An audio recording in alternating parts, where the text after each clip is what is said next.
Hey guys, welcome to the Liberal Hive Mind, a channel solely focused on exposing the abundant hypocrisy of the left. So it's been a couple days since I've updated you guys on what's going on with Kari Lake's lawsuit in Arizona. And like I said in the previous video, I wasn't just gonna milk this content or milk this topic for views, posting endless videos when there wasn't really much to talk about. I was gonna wait for some concrete news to hit, some actual developments in the story before I update you guys. And boy, oh boy, we got some real developments today. In fact, you might even say what's happening in Arizona right now, as fighter Kari Lake refuses to give up, is truly historic. She's accomplishing something that no one else has been able to accomplish. She threw a bunch of claims at the wall, hoping that some would stick, and 2 out of 10 did. What does that mean exactly? Well, it means that her lawsuit wasn't rejected. 8 of the 10 claims were rejected, but 2 of her grievances stuck, and what that means is she's headed to trial. I'm sure you guys already know this because day 1 of the trial has already begun, and holy moly, was day 1 of the trial eventful. Let me update you guys on exactly what's going on as Kari Lake continues to impress. It's an absolute tragedy that this woman isn't in an elected position of power, but she continues to fight, continues to lead. I got some stuff to show you guys, so let's roll the tape. Alright folks, so here it is. Arizona judge rules 2 of Kari Lake's election challenge claims can go to trial. Here's Kari Lake addressing a crowd at Turning Point USA. Guys, guess what? Christmas came early yesterday.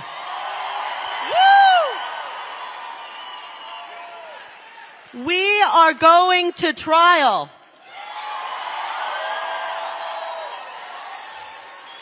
This is so historic, and you know what? I couldn't have done it without you. About a little over a day ago, I stood here on this stage and I said, please pray, not just for me, pray for our attorneys, pray for our witnesses, pray for the judge, my goodness. You did it, and yesterday we got great news. We're taking these bastards to trial.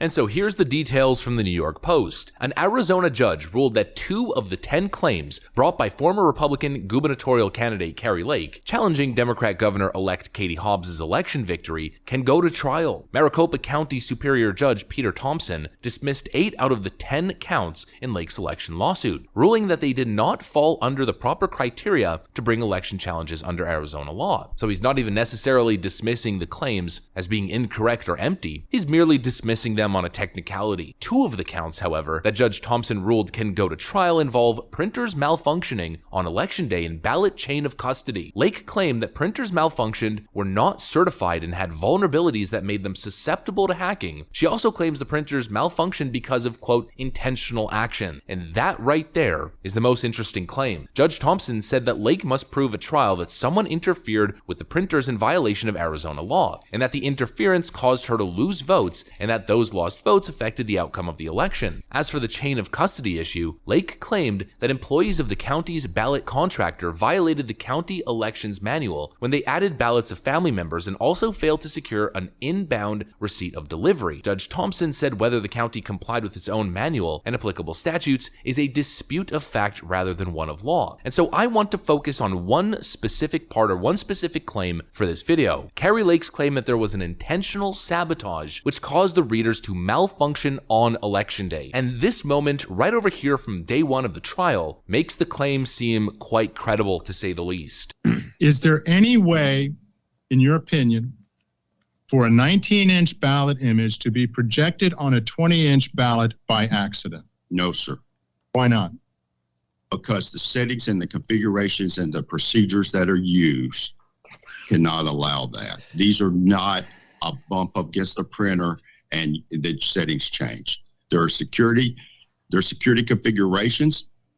I've reviewed the evidence, and the printers are configured via script, which by any large organization that has to do multiple systems is a standard. This takes away the human error of somebody miscoding in the instructions either on the printer. That right there is a Maricopa County election official admitting during a sworn testimony that the only way these ballots could have been misprinted is with somebody who has security access to the printer manually altering the code to print ballots incorrectly. Let's go back a little bit because I actually missed some context. So apparently the issue why ballots were being rejected by the ballot readers on election day wasn't because the machines themselves were malfunctioning. It was actually because the ballots themselves were printed incorrectly. Here's an example of what I'm talking about. On the left side, you have a 19-inch ballot. On the right side, you have a 20-inch ballot. The paper itself is 20 inches or 21 inches, maybe 20 and a half. As you can see, there's some extra space on the top and the bottom. However, the 19-inch ballot has extra padding, so to speak, more extra paper, a thicker paper frame surrounding the actual ballot content. So you have the same size paper on both sides, but the actual printed ballot on the left is a 19-inch ballot. The one on the right is a 20-inch ballot. The tabulator wasn't reading the 19-inch ballots because all the vote markings were in the wrong place, obviously, if you scale down the resolution. So Maricopa County is now confirming that this was the issue. And they're also confirming that the printing of these ballots could not have been done accidentally. That right there is huge because it basically supports the claim that Kari Lake is making, that an individual's actions were responsible for the issues on election day. And the last update that I gave you guys was Kari Lake was given 150 ballots of every single kind to forensically analyze, and here were the results. 48 of 113 ballots reviewed during our examination were 19-inch ballots produced on 20-inch paper. This 1-inch discrepancy causing the mass rejection of these votes as they were attempted to be read through the tabulators. You've heard previous testimony. Were you here for Mr. Jarrett's testimony? Yes, sir, I was. And did you hear Mr. Jarrett testify that in the November 2022 general election, a 20-inch ballot was used? Yes, sir, I did.